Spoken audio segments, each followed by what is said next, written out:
नमस्कार दोस्तों, मैं दिव्यांश एक बार फिर हाजिर हूँ एसबीटी न्यूज की खास खबरों के साथ। पेश है आज 18 दिसंबर 2024 बुधवार शाम 7:15 बजे राजस्थान की बड़ी खबरें।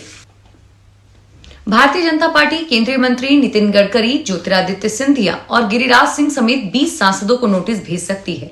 बीजेपी अपने उन सांसदों को नोटिस भेजेगी जो मंगलवार को एक देश एक चुनाव बिल पेश होने के दौरान लोकसभा में मौजूद नहीं थे। बीजेपी ने 3 लाइन का व्हीप जारी करके पार्टी के सभी सांसदों को बिल पेश होने के दौरान लोकसभा में मौजूद रहने के निर्देश दिए थे और इसकी अवहेलना करने पर सांसदों को नोटिस भेजकर कारण पूछा जाएगा।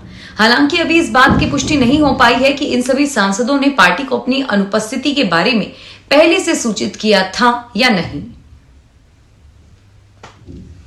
मोदी सरकार किसानों की आर्थिक मदद करने और उनकी आय बढ़ाने के लिए लगातार नए प्रयास कर रही है।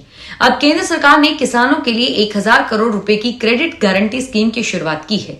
इस स्कीम से किसानों को इलेक्ट्रॉनिक वेयर हाउस रसीदों का लाभ उठाकर फसल कटाई के बाद कर्ज प्राप्त करने में मदद मिलेगी। इस योजना का उद्देश्य भंडारगृह विकास व नियामक प्राधिकरण रजिस्ट्रेंट रिपोर्टरी द्वारा जारी इलेक्ट्रॉनिक नेगोशिएबल वेयर हाउस रसीदों के बदले कर्ज देने में बैंकों की अरुचि को कम करना है। इस साल पेपर लीक की वजह से नेशनल टेस्टिंग एजेंसी की साख पर सवाल उठाए गए थे और बीती घटनाओं के बाद केंद्रीय शिक्षा मंत्री धर्मेंद्र प्रधान ने बड़ी घोषणा करते हुए कहा है कि एनटीए अगले साल से कोई भर्ती परीक्षा आयोजित नहीं करेगा। एजेंसी का फोकस केवल हायर एजुकेशन एंट्रेंस एग्जाम पर ही होगा। इसके अलावा अगले साल एजेंसी का पुनर्गठन किया जाएगा और पोस्ट क्रिएट की जाएगी। सरकार ने यह फैसला इस साल की शुरुआत में national eligibility cum entrance test medical entrance exam में कथित लीक और अन्य परीक्षाओं के रद्द होने के बाद गठित एक हाई लेवल पैनल की सिफारिशों के आधार पर लिया है। जयपुर में चल रहे धरना प्रदर्शन में कांग्रेस प्रदेशाध्यक्ष गोविंद सिंह डोटासरा ने कहा कि ये पेपर लीक के मगरमच्छ की बात करते हैं, इससे चूहिया नहीं पकड़ी जाती। किरोड़ी मीना की जुबान प्रधानमंत्री से ले गए, कौन ले गए? सरकार एसआई भर्ती पर क्या करना चाहती है? मुख्यमंत्री सचिन पायलट ने कहा कि कौन नेता आया नहीं आया, इधर उधर की बातें छोड़ो, हम सब एक हैं, एक साथ लड़ेंगे और 4 साल बाद सरकार लेकर आएंगे। कांग्रेस का धरना प्रदर्शन बुधवार सुबह करीब 11:30 बजे जयपुर में शुरू हुआ। यह धरना केंद्र सरकार की नीतियों और अमेरिका की अदालत में अडानी पर लगे भ्रष्टाचार के आरोपों और मणिपुर में बढ़ती हिंसा के विरोध में है। लंबे समय के बाद पूर्व सीएम अशोक गहलोत और पूर्व उप मुख्यमंत्री सचिन पायलट एक साथ नजर आए। किसान आंदोलन पर सुनवाई के दौरान सुप्रीम कोर्ट ने कहा कि किसानों के लिए हमारे दरवाजे हमेशा खुले हैं। वे सीधे अपने सुझाव या मांगे लेकर हमारे पास आ सकते हैं या अपना प्रतिनिधि भेज सकते हैं। सुप्रीम कोर्ट ने खनौरी बॉर्डर पर आमरण अनशन कर रहे किसान नेता जगजीत सिंह डल्लेवाल की तबियत पर भी पंजाब सरकार से जवाब मांगा है। पंजाब के अटॉर्नी जनरल गुरमिंदर सिंह ने कहा कि डल्लेवाल के साथ बातचीत हुई है, उन्होंने अपने मेडिकल टेस्ट करवाने से इनकार कर दिया है और उनके सभी जरूरी अंग सही तरह से काम कर रहे हैं। सुप्रीम कोर्ट ने ऑर्डर में कहा है कि राज्य सरकार को अच्छा नहीं होगा अगर डल्लेवाल को कुछ होता है और आरोप लगते हैं, उन्हें सभी मेडिकल सुविधाएं मिलती रहे। राज्य सरकार यह सुनिश्चित करे। प्रयागराज में अगले महीने शुरू होने वाली दुनिया के सबसे बड़े धार्मिक आयोजन महाकुंभ की तैयारियां जोरों पर हैं। 45 दिवसीय इस आयोजन में जयपुर सहित प्रदेश भर से 20 लाख से अधिक लोग आस्था की डुबकी लगाएंगे। राजस्थान से महाकुंभ में जाने वाले तीर्थयात्रियों को किसी तरह की परेशानी न हो, इसके लिए भारतीय रेलवे ने राजस्थान के 2 शहरों से स्पेशल ट्रेन चलाने का फैसला लिया है।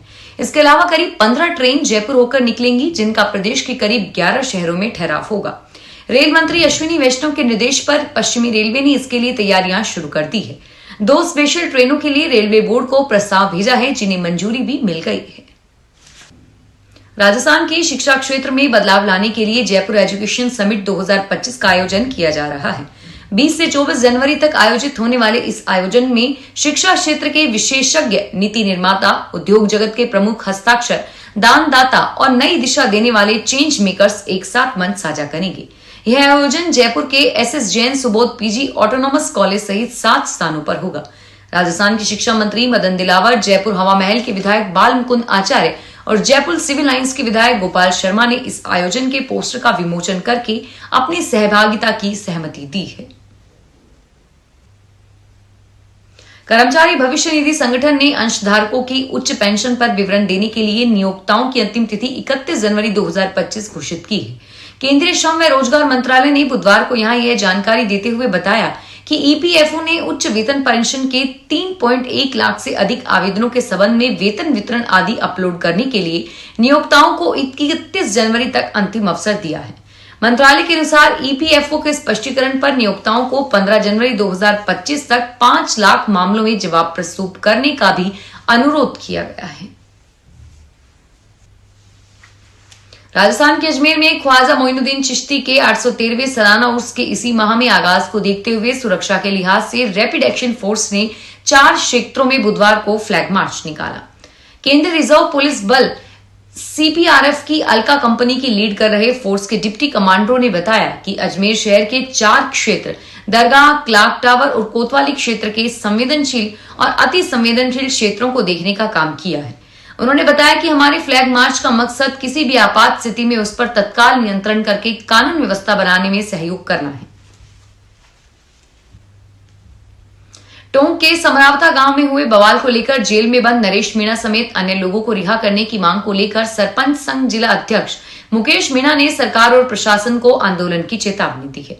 उन्होंने कहा कि जेल में बंद नरेश मीणा समेत अन्य लोगों को जल्द रिहा किया गया तो राजस्थान में बड़ा आंदोलन किया जाएगा। सरकार से आर पार की लड़ाई लड़ेंगे और इसमें राजस्थान, एमपी समेत देश भर से करीब 1 लाख लोग आएंगे। पंजाब में शंभू बॉर्डर और खनौरी बॉर्डर पर चल रहे किसान आंदोलन के समर्थन में आज 3 घंटे के लिए ट्रेनें रोकी गई। इसी को लेकर फाजिल्का में भी विभिन्न किसान जत्थेबंदियों द्वारा रेलवे ट्रैक को जाम कर दिया गया। रेलवे ट्रैक पर धरना लगा दिया गया है, जिसके चलते कई ट्रेनों के रूट प्रभावित हुए हैं।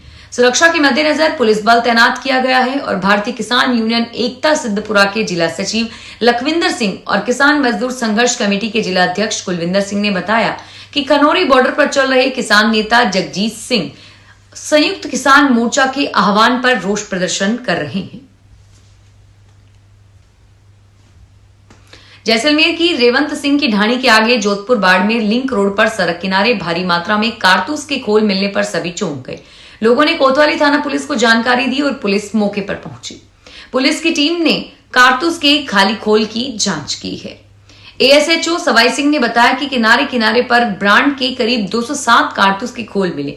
लगता है कि कोई इनको यहां फेंक कर गया है और सभी कारतूस के खोल को पुलिस ने कब्जे में ले लिया है, जिनकी पुलिस शिनाख्त कर रही है।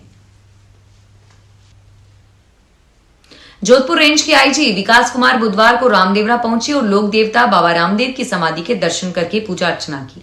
आईजी विकास कुमार के रामदेवरा आने पर पोखरण अतिरिक्त पुलिस अधीक्षक प्रवीण कुमार और रामदेवरा एएसएचओ शंकरलाल ने अगवानी की। आईजी को मुख्य पुजारी ने विधिवत पूजा अर्चना करवाकर बाबा की समाधि के पवित्र जल का आचमन करवाया। इस दौरान बाबा रामदेव समाधि समिति के द्वारा कार्यालय में आईजी का स्वागत किया गया। राजस्थान उच्च न्यायालय किशोर न्याय समिति के अध्यक्ष जस्टिस मनोज कुमार गर्ग की अध्यक्षता में राजस्थान उच्च न्यायालय जोधपुर में बैठक आयोजित की गई। राजस्थान उच्च न्यायालय किशोर न्याय समिति के वरिष्ठ सलाहकार राकेश कुमार चौधरी ने बताया कि जस्टिस गर्ग ने जिला प्रशासन और यूनिसेफ के अधिकारियों के साथ बैठक में सड़क किनारे रहने वाले लोग जिनके पास आवास की व्यवस्था नहीं है और तेज सर्दी को देखते हुए उनके लिए अस्थायी रैन बसेरे व भोजन की अन्नपूर्णा रसोई से व्यवस्था सहित कई अन्य दिशा निर्देश दिए।